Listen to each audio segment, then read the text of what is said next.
Paite Twalal Paulgi Maikadigi press release Matulapi. Hariba press release as the Paliba Kangpopi district ZUF Zirano United Front Poppy cultivation illegally on a Torambasing Ama at 1 key Havagi Matanga, Hariba Tagduosina, Kukizomas Naga community and Nigi Marakta Tensel Paite Prazas Namon re Pam Tauri Madudi, Hariba ethnic fraction Sida, Hosu Satariba Sida Makoidi. Neutrality on the lay have a wapamasini, eikhoi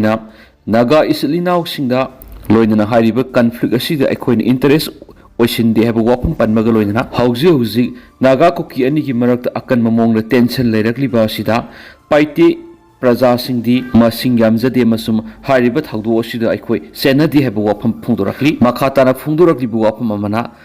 Naga individuals, Natragan organization, Natragana armed groups sing Hariba. Naga inhabited areas sing the exercise Duna, Ladiba, operatory sing the equine respect to have wapam yon fong directly, Maru oina, Paite Mio sing individual Natragana community sing the harm Taudunaba, target Taudunaba, wapam yauna fong doxa. Nagana control toba Zagana Tragana, Naga majority oiva area sing the Paite sing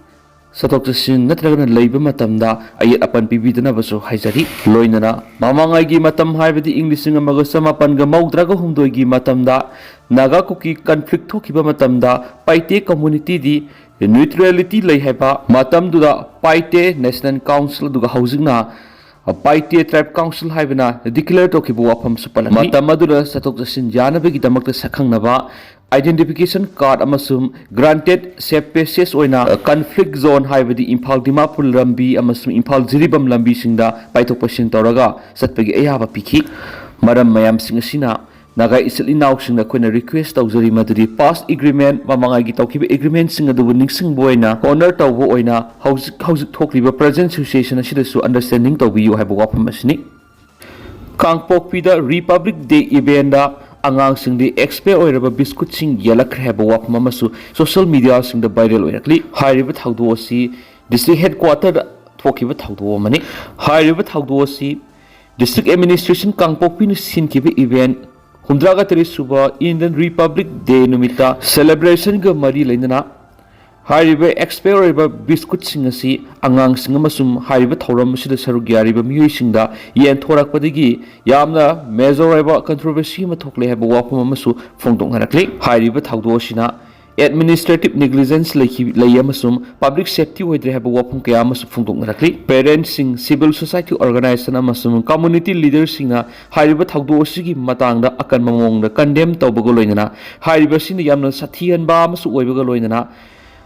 Food safety law the violation to Valeri, government organized over Thoramasida, Hariba, expert Oraba, a support singing Thorakpa Sina, public sing the Tazan Maman Batanatana, administrative responsibility the lapses lady have wapamasini, Masi Danatana, TYAS has Tadal Youth Association Sadar Hills Kimaiki Akan Mamonga, condemnation directly. FNCC Foothill Naga Coordination Committee gi Maikadigi press statement amasu ngasi thorakli hairiba press statement asida maru oina pallibu wafam kharana illegal self style baileys oiriba case hunglungi matangda Kuki CSO ni haiba miyoi kharana lup kharana tholagliba press statement sigi matangda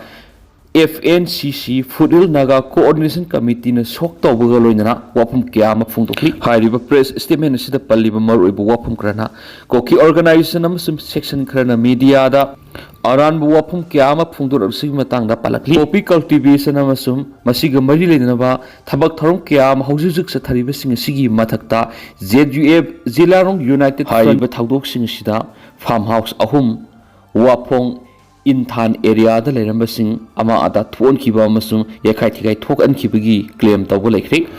Koki Organization for Human Rights Trust Kohor Amasum Sadar Hills Ships Association Amasum Kotu Committee on Tribal Unity Gi Maikadigi Tadora Kibu Wapam question Tarodana Hai Riba Zaga Ke Sunglung Koba Beles Leti Loinana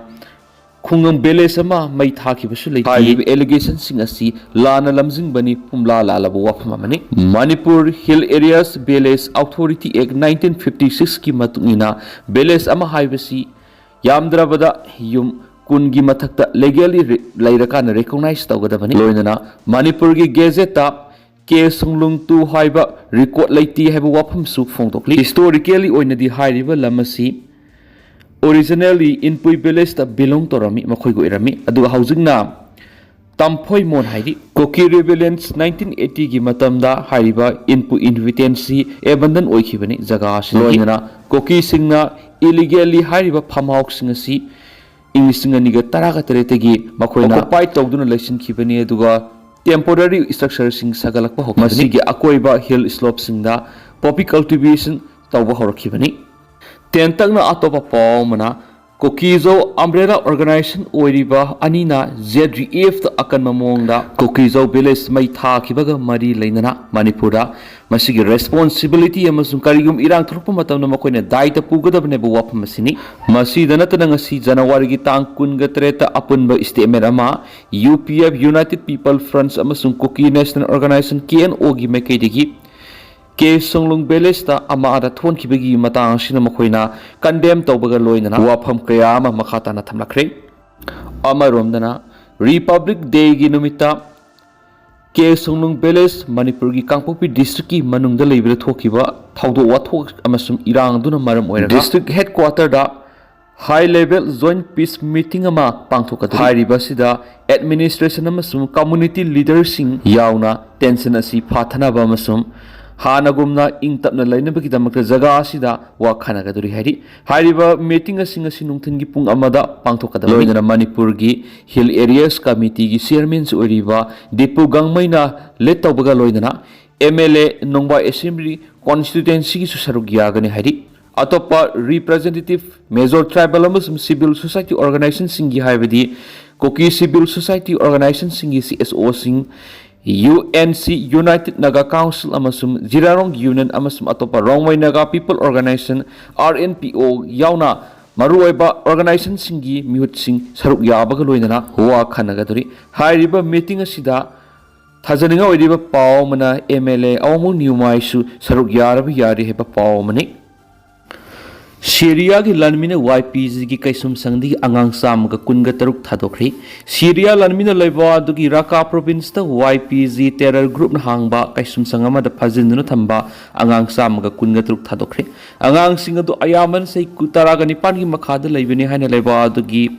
Ali Khabaria Syria TV na phongdokri masa maming phongdok ta security gi force amana thamlaki bu wapam amabu channel sina phongdok ladun hai Raqqa da laiba YPG terror group ki Al Aqtan prison dagi thadokraba angang sam ga kunga taruk adu sahi taraga nipan gi makhada laiba angang sing hairi laiba adugi information minister Hamza Al Mustafa na US social media company X thadorak porolamada YPG terrorist group sing na phajinduna thamlamba angang sing adugi angang oiringai gi punsi kaya bo manghanbiri haina phongdokpaga loinana marai bakthiraba angang sing adu kaisum sangi phaklang sing gi manungda leibigi mahutta school amusum sanabung sing da leigadaba naiki